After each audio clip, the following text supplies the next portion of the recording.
Greetings, everybody. I'm Patrick Robinson. I'm proud to serve as the president of Research College of Nursing. I'm so happy you've decided to join us today for this fourth in our series called Voices of Our Community. This series features community leaders who are doing extraordinary work with members of marginalized communities and therefore impacting health equity. And I am so happy today that I get to interview Mr. Carr Wu. Now, thank you. Carr is the founder and director of Artists Helping the Homeless. He has an amazing story, and I'm really looking forward to us getting to know you a little bit better in that story. Well, it's my honor.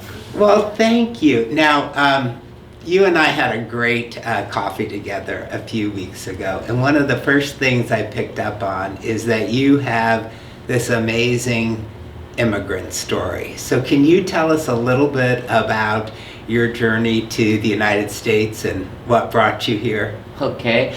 Well, I have this typical first generation foreign student experience. Of course, America is the dream that every foreigner wants to come to better themselves, to have a better life. So I got on the plane at 18 years old, turned 19 on the plane, and I come into United States for college. I'm going to be so happy and excited, of course, and at the same time I was very, very scared. So I cried all the way from Hong Kong to Hawaii. So in hindsight, the people on the plane must hate me, but it's okay. But I did not know that United States is a continent. I'm from Hong Kong, so to me, United States is one big city from Los Angeles to New York. So then my college is in, of all places, Iowa, a tiny little town, and I never seen snow. And I never know snow was cold or wet. So that's how I started. And I started this foreign student journey with $50 in my pocket to come to the United States to build and look for a new life, to get a new experience. And you eventually graduated, and then the next part of the story is you actually brought your siblings and your parents and supported them. So tell us a little bit about that. Well, so of course I gone through all this silly foreign students experience, trying to find jobs, trying to find out what's going on, and have no idea any of the city is. Eventually, I always follow work because I don't know anything about student loans, grants, or anything like that. So I just, wherever I get a job, that's where I'm going to be at. So I followed the job, and so eventually my job lead me to Overland Park, so I went to KU and graduated from KU. And the semester I was graduating from KU, my parent and my younger sibling was approved for the Immigrant to United States. And so I started panicking. I said, well, I'm trying to graduate from college and I suddenly have a family of 4 to take care of. So I was really panicked, and so wrecking my brain, what can I do? So that's the beauty about being a foreigner, and then because you just don't have choices, you just have to get it done. Mm-hmm. And I think that's the experience. So of course I helped my parents settle and find them a house to kind of like live in and start a new life journey in the United States. Yeah. You've been taking care of people for a long time, right? Well, I think that's my personality. I think I love Kung Fu stories when I was younger. So Kung Fu stories always help the next person up, always stay positive. And when I was a kid, this is my escape. I bury myself in I loved to read when I was younger, not anymore. And so I read a lot of Kung Fu stories. But that's always say, help the next person up, stay positive, do the best that you know how. Not the best, but the best that you know how. So I was very thankful that I was given the opportunity to be able to share and to help the next person up. Yeah. So let's fast forward a little bit in your story. You eventually opened this gallery. So tell us about the opening of your artist's gallery. Okay. Again, it's a necessity thing, okay? It's not because I'm good at art or whatever. When I came to Kansas City, my job was to run a retail store and for clothing. And so when my parents showed up, and then I started panicking, don't know what to do. Of course, when in doubt, we all go back to what we know. So the only thing I know was retail.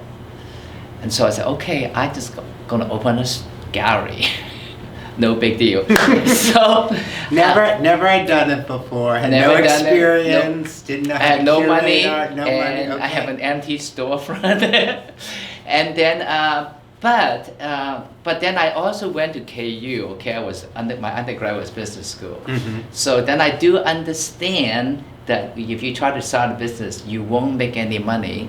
So I that is ingrained in me. So what I did is I got a waiter's job every single night after I closed my gallery, so that I could support my parents. So in the daytime, I'm this gallery owner, which had nothing. So I said, okay, I'm gonna just make some art, okay? Because this is a gallery, right? And these crazy Americans bought them. I said, what's wrong? But then at night I'm this waiter. And so because my parents and my family needed the money, and I know daytime I'm not going to make any money, but nighttime I can use that second job to help them support their living. Mm-hmm. And then eventually you morphed into a very sought after designer in the Kansas City area. Well, I was very thankful. So over time, I was in that. I'm not going to give away the years, but no years. No years. 109 years old is tough, and so. But yes, I was very thankful. I become one of the most premier gallery in Kansas City, mm-hmm. and we provide a lot of interior design service. We do a lot of top of the line homes, from Holbrook to Cedar Creek, and at that time frame, the nicest, top-notch neighborhoods. So that we do a lot of design work for a lot of very well-known people in town. So you're this top designer, and eventually your gallery and storefront moves from the suburbs to the plaza. And you started welcoming in some guests into your storefront that perhaps other shop owners would not be welcoming in. Tell us a little bit about how that started. Yeah, it was just when I moved my gallery from Leawood, which is a 90210 of Kansas, to the plaza. So it's the first time I see homeless people, because I've been kind of sheltered in the suburb, and homeless people is at the other side of the city. Mm-hmm. So what I did is I saw them. I get the knowledge the chance to acknowledge them. So then I decided to open up my gallery so they can come in and get food, go to the bathroom, hang out, give them supplies. And I also decided to, every Sunday, I would take some sandwiches. This whole program started because one Sunday I decided to take 20 sandwiches to the plaza to hand it to the people in need of food. And that's how it started, very innocently. And of course, people think that I'm crazy. Why would a gallery owner open the gallery and let homeless people come into the gallery? And so KCUMB actually did a study on me and thinking that I'm crazy. It's a mental health study. Yeah. No, they were very interested because they said, well, why would a gallery owner open the gallery to allow people come in? And so they did a study on me for 6 months. They sent a student follow me, which is actually a very positive study. Yes. So what did they find out about you crazy. and your craziness? So obviously that takes a special kind of person, Carr, in order to do that. So where does that come from? I mean, well, I think they come from because, like, a joke about the Kung Fu story. But at the same time, I'm very thankful that I came to the United States in the Midwest. Mm-hmm. I came here, like I was saying, that I have $50 in my pocket. I'm trying to survive. I don't know what to do. My language wasn't that great. I thought I was great, but the American didn't think so. Yeah. So, but people are super nice to me. I walk to work, I walk to school. At that time, then people would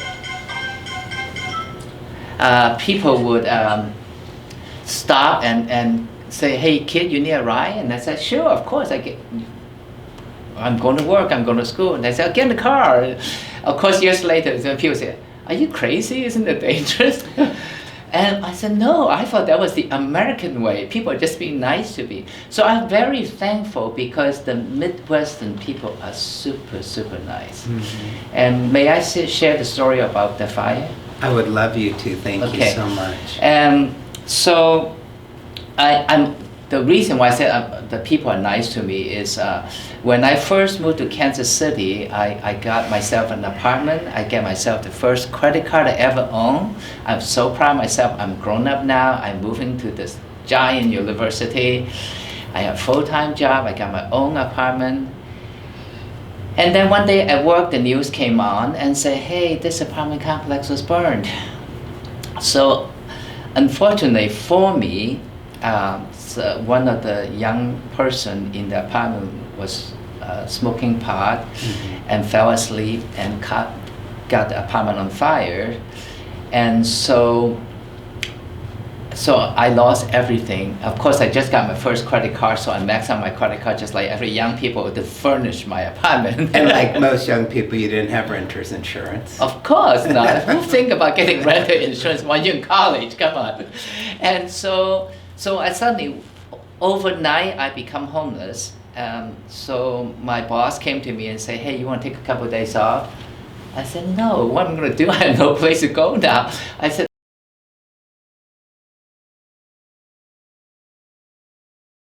"Dream, I want to create this program." It's more like, because I was handing out sandwich and letting people come to my gallery. So St. Luke Hospital was inundated with non-emergency, emergency patients. So they call a citywide meeting to how to address the challenge. And to their credit, so they asked the homeless people who they want to work with. My name kept coming up. So they invited me to this meeting. During this meeting, they said, "Well, why don't you create a program to address this challenge?" Of course, again, they didn't tell me what to do. They asking an artist to create a program. I said, "Of course, no problem. I'll create something." Not like I know anything about homelessness. Not like I have a social work degree, you know. And I said, "But yeah, I could do it because I get a chance to create." So I accept the invitation in July of like 13, 14 years ago. Mm-hmm. And by September, I was panicking. I said, "I don't know what to do. I don't know what to do, what I'm supposed to do." Yeah. And because I don't have that experience. So I whined to every single person that I know, or my friends, everything. They said, "Well, what's wrong with you? You always like to help people. You've given this opportunity." I said, "Okay, I'll do this." So, but then in the beginning, I thought Monday through Thursday, I'll be Mr. Nice Guy, and Friday, Saturday, Sunday, I'll go back to my gallery and work my gallery. But then it dawned on me, well, I'm old now, so I don't have the energy. I have this personality. I want to do the best that I know how, but not the best. So I know my energy level wouldn't be able to do both. So I decided to close my gallery abruptly. I put everything away in my garage. It's still in my garage after 15 years. Yeah. And so we started this program. And so I was truly thankful that I was given the opportunity to learn to create something and to address this challenge. So tell us the scope of the program, because it really is quite amazing what kind of a niche you're filling in Kansas City. Well, thank you. Well, the beauty of this, when we started this program, because it was no string attached, no questions asked, they say, go create something. So we started the program as a transportation program, because at the time, the transportation in Kansas City wasn't as good as now. So if you say, okay, if a homeless person that out of the kindness of our heart, we call the ambulance. They say, hey, this homeless person needs to be in the hospital. And so, and the ambulance showed up, and then they pick him to the hospital. The ambulance ride is, what, $1,000 in Kansas City? The emergency room visit is $2,250. So that phone call costs the community $3,000. And so, and then of course, once they get to the hospital, if they can't go anywhere, they go back down to the bridge or wherever they come from, and then the cycle continues. So we created this transportation program so we can take them to the shelter. But the beauty of that program is they would travel with me for 20, 30 minutes each trip. I get to listen what the needs are, what is missing in the surface. Most programs are wonderful. Every program is wonderful they're doing, but at the time, most of them work in silos. So then I use that, like, so you go to hospital, they go say, let's go to detox. Detox is $1,000 a day. So you go there for 3-5 days, that's $5,000. They get out of detox, they have no place to go. So they go back to the bridge. So now we just waste $7,000. Mm-hmm. Of course, then people say, well, we don't pay for it, who cares? Yes, we do. We pay for it through taxes. We pay for it for insurance. So we learn what is missing. So we create a program to complete the missing link. So you identified some gaps. So we identified the gaps. So what happened is, so like when they go to detox, Kansas City is wait for an inpatient right now. Average, you have no insurance 4 to 8 weeks. For detox? For inpatient. For inpatient detox? Yeah. Okay. So what's so good about it? So we spend $5,000 detoxing them, and they go back to the street, and they're not going to stay sober and clean on the street to wait 4 weeks. So not only do we waste our community's resource, but we waste that person's incentive, which is the most important part. They are trying to change, but there's not enough service to do that. So what we did is we create a program to bridge the gap, what I call the missing link of the services that need to address those different gaps. And so over time we create the houses, what I call a respite house, so that they can stay at the house until they can find the next service or find the next things to do.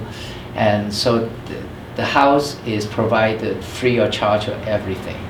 So we provide, of course, room and board. We provide transportation for them to go to school, go to work, go to see the POs, whatever service they need to go to. Because sometimes when you're on the street, you got a ticket because you're loitering, and so you had to go see the court. Also, but they can't because they don't know what happened. So we provide all those services for them so that they can continually go through the life journey. And also what we try to do, we also ask what they want.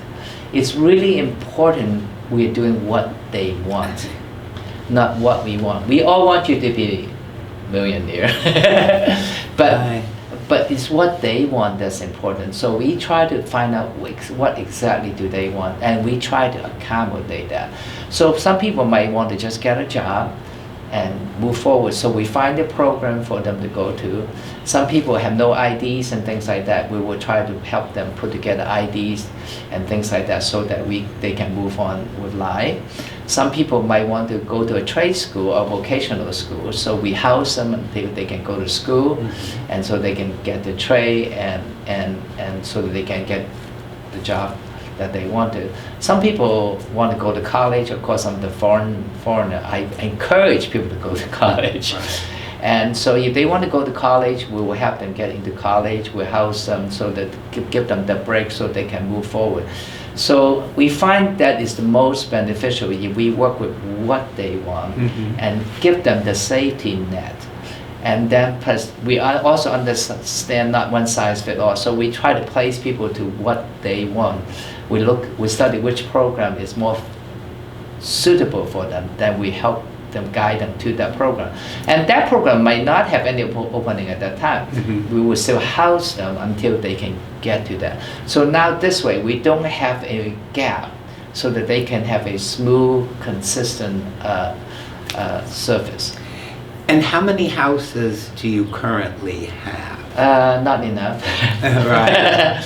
And so no, we have two houses. We have one house in Jackson County. We have a apartment unit in Jackson County. We have one house in Johnson County.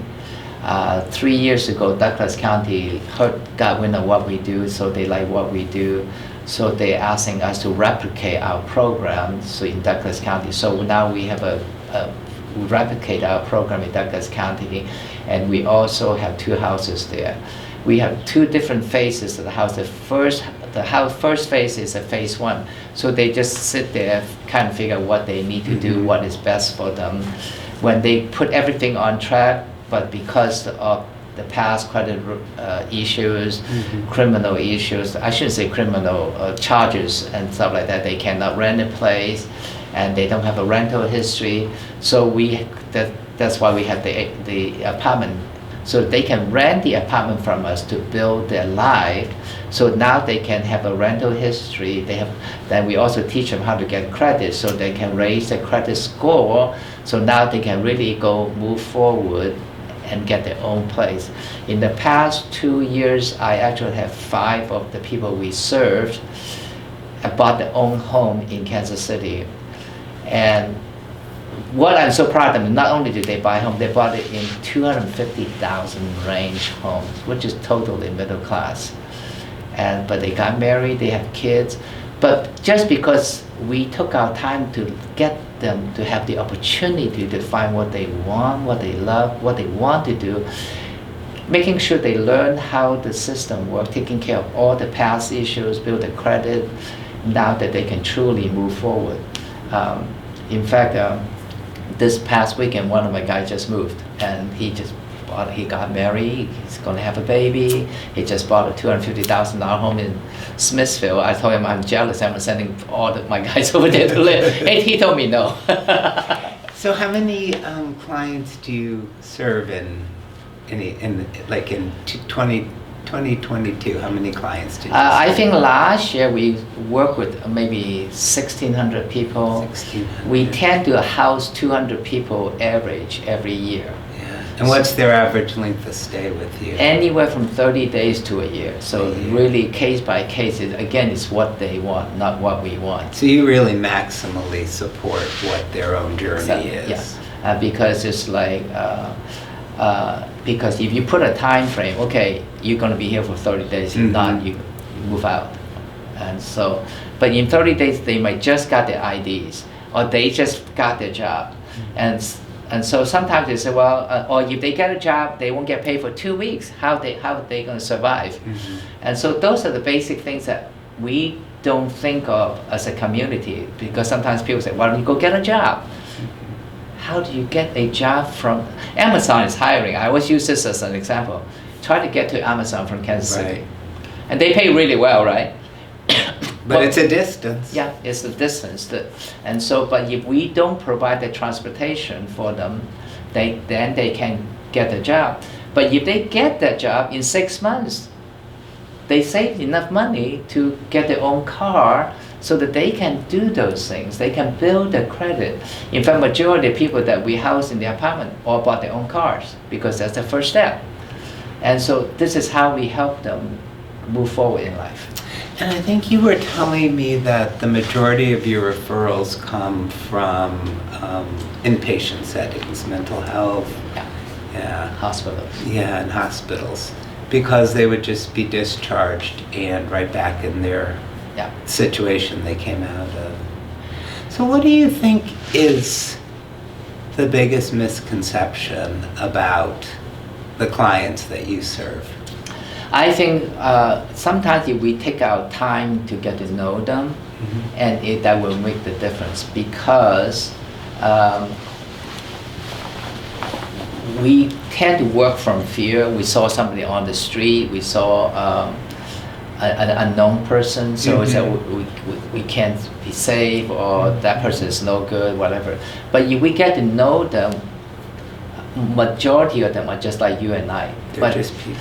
But they have setbacks, or they have done things not appropriate, or the judgment wasn't right at the time, but they were being discouraged and punished, and so that they can move forward. So if we give them an open mind, give them the opportunity to really explore what's best for them, I think that would make the difference. Of course, one of the things that we do is we want to work with where they are. We also want to work with people who wants it, because there are times when people are not ready, and we can't force people to change. We have to work with them when they are ready. Mm-hmm. And I think that's also very important. Yeah. And you still show up at the plaza every Sunday, don't you, with your sandwiches? Yeah, no, we actually now we give a little bit better than sandwiches. Oh, okay. we gave them a full meal. Wow. We have done this for the past 15 years. Every Sunday, we haven't missed one Sunday yet. And then we started another meal service in Lawrence, a homeless camp, December last year, but that's only going to be like till March, because the homeless camp is only going to be there through March, and we are there every Saturday. But when we serve the meal, we always provide all the basic, like in the winter we have to bring them cold clothes, socks, underwears, and basic needs and stuff like that, so that they can have those basic needs. And one of the reasons why I want to do that is so that we make the presence, so in case they want to change, we are there. They know where to get us. They don't have to make the phone call. We are there in person. Mm. And so because during the meal service, we give them the opportunity. It's not like, oh, I have to talk to the phone to some unknown stranger. We are there in case they want to change. Like this Sunday, one gentleman wanted to go to detox. He came to the park and asked me how to get there. So we helped him make the calls. We tried our best to make those arrangements for them. And same as in case they really need to go to the hospital, we try that also. But majority of the time, we try our best to do the right connection for them. Amazing. When was the last time you had a vacation, Car? Oh, I tend to work 12 to 15 hours a day, 7 days a week. Mm-hmm. The last time I had a vacation, maybe 7 years ago, I took 3 days off because my niece was getting married, and I think that maybe 7, 8 years ago. I thought I need to be in New York to at least go to her wedding. Of course, the beauty of phone is I can still answer all my phone calls. So I actually have worked like 7 days a week on these programs for the past 15 years. But that's not an exception, because as a foreigner, you want to survive, you work every single day. For me to go to school, since I don't know anything about student loans and grants, so I work 7 days a week. I work 60 hours every week ever since I get to the United States, and go to school full time. And so, because I have to do it out of the need, it becomes a lifestyle. But the other thankful blessing I have is, but I always do what I love. I never quite work for people in my real life. And like, I work as a waiter, I work as a busboy, but I always find what I love and do. This is the thing I want to instill in all the people I serve. And I say, find what you love. Then it becomes not a job, not a work. You would do it because, big deal, I'm here. So that's what, even though it sounds crazy that I work that kind of, but I don't consider that work. I consider that as I have the opportunity to give back, I have an opportunity to share time with the people we serve. Well, it's amazing, and you can feel that. Oh, it's crazy. Do you need volunteers? I do have volunteer from the school, the nursing school, the social work school will send some student to practicum with me. And then on the volunteer, of course, every Sunday the churches and my friends help provide the meals and things like that. And then there are people to help me put together supplies and things like to hand out and things like that. And so we just never know what the needs are. We just continue. Of course, I hate to say money is always the biggest challenge in every program, right. Every nonprofit.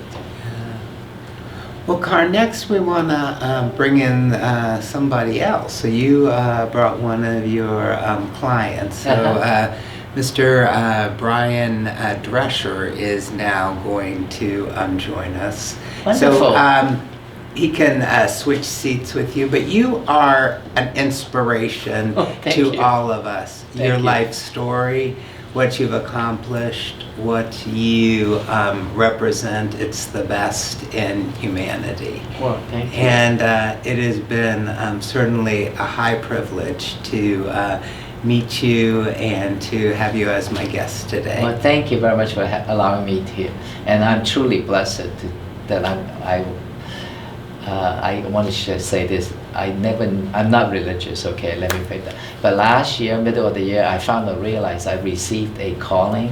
Yes.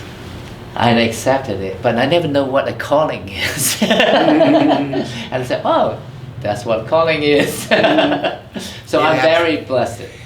You definitely have a calling, and you live it to its max, sir. Okay. Well, thank you. Well, we are back with Mr. Drescher. Hi, Bryan. How are you today? I'm fantastic, feeling good. Glad to be on here. Absolutely. I guess I should mention that we are the day after the Super Bowl. Yeah, that's why I'm wearing my red. Got my red on it. I forgot to mention that when we started. So it is a happy day in Kansas City today. Absolutely.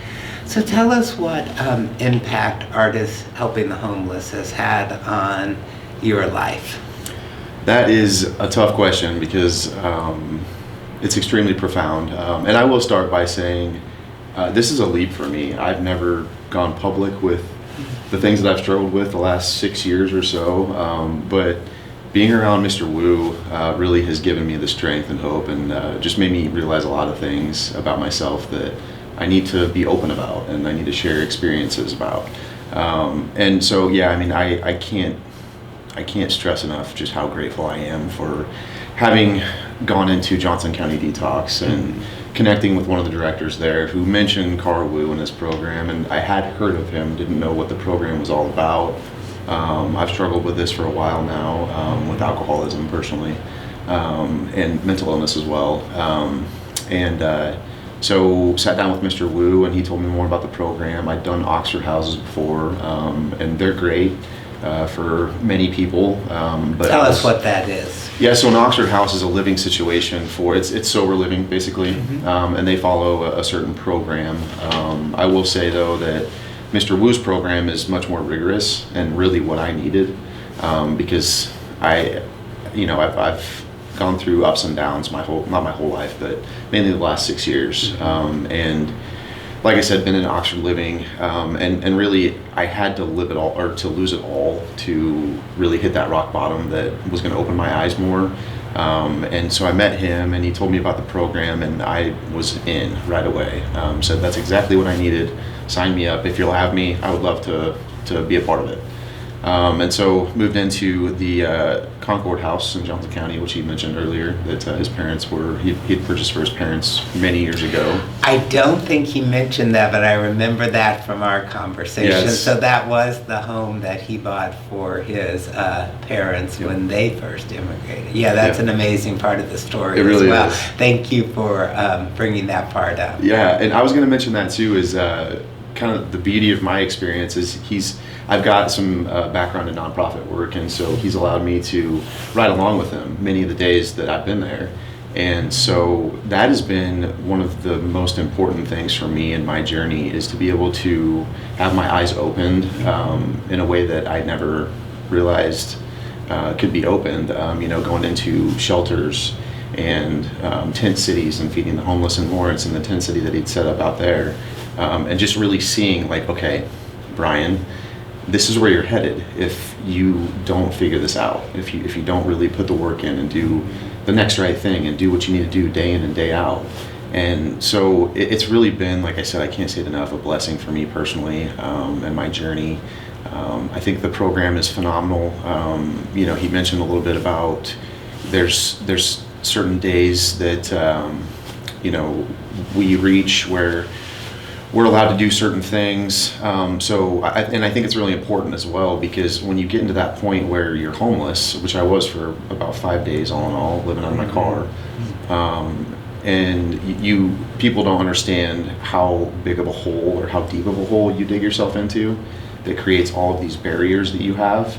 And so it's crucial that you have a program that in the first 30 days you don't work. You're spending those 30 days knocking those things out that you just left by the wayside. And so that's huge. And I can't say that enough as well. I mean, because it's the elimination of those barriers that creates less stress, allows you to move forward, move along, find a job, and then really stabilize yourself. And then the ultimate goal is to integrate you back into society as a productive member. And how long have you been in the program now? I believe around 40 days now, something like that. 30 days. Yeah.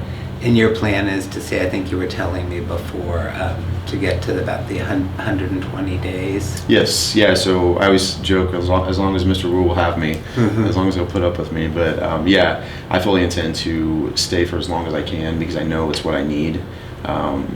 But yeah, so after 120 days, that's the point where you can kind of look at a different living situation.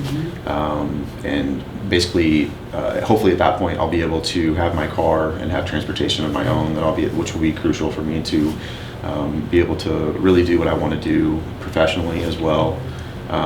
So I'm hoping that I can move into the apartment complex at some point, the Finnegan complex. If he doesn't pick up some other property that someone wants to donate maybe out there between now and then. Well, I hear, hint. I hear he has some plans for some additional properties, and I will not be surprised if those come to fruition, will you? No, not at all. Yeah, that's been one eye-opening experience as well, as just watching his work ethic. And he's not It's kind of lying. extraordinary, 12 to 15 isn't it? hours a day it is. It's impressive. He wears me out. And I mean, he won't tell you his age, but I'm probably about half his age, roughly. He is pretty secretive about that. Well, and his reason is beautiful, though. I mean, he has so much wisdom that It's ageless. yeah, it really is, and that's what he says. Why he tells people he doesn't share his age is because he thinks age is a number, and that you still have things in your life if you want to accomplish them that you can, no matter what your age is. And I think that's beautiful. Yeah.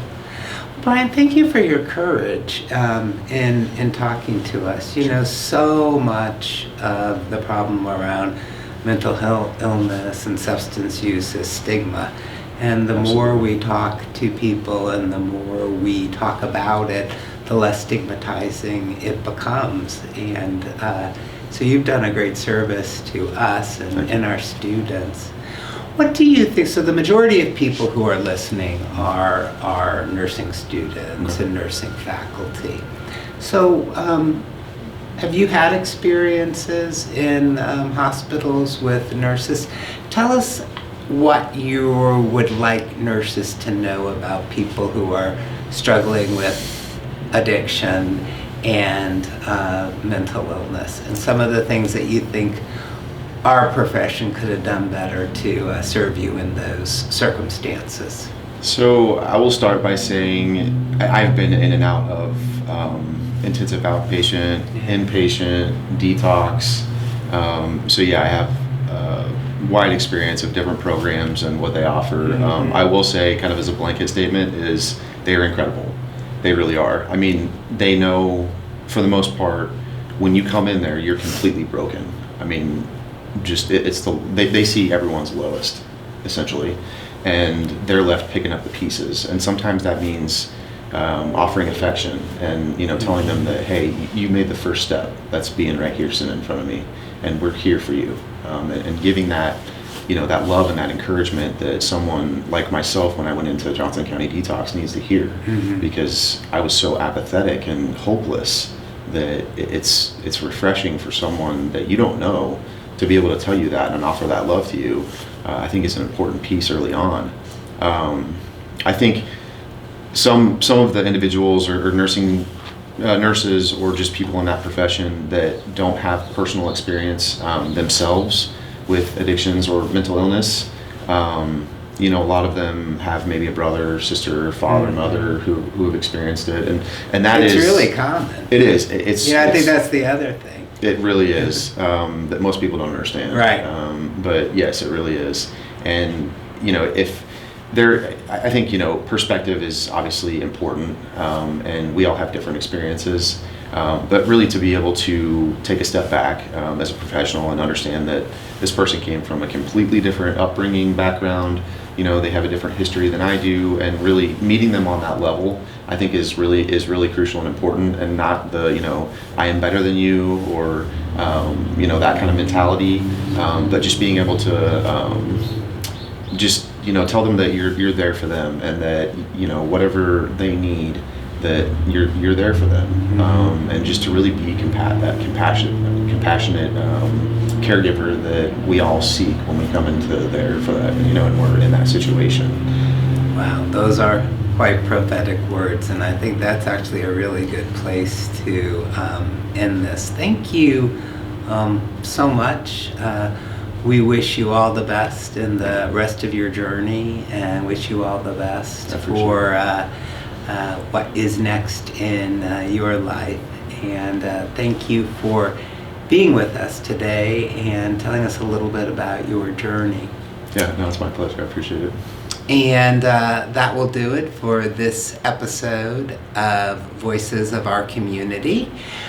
We hope that you enjoyed this. If you have any recommendations for future guests, please don't hesitate to email me, and we will see you again in March. In March.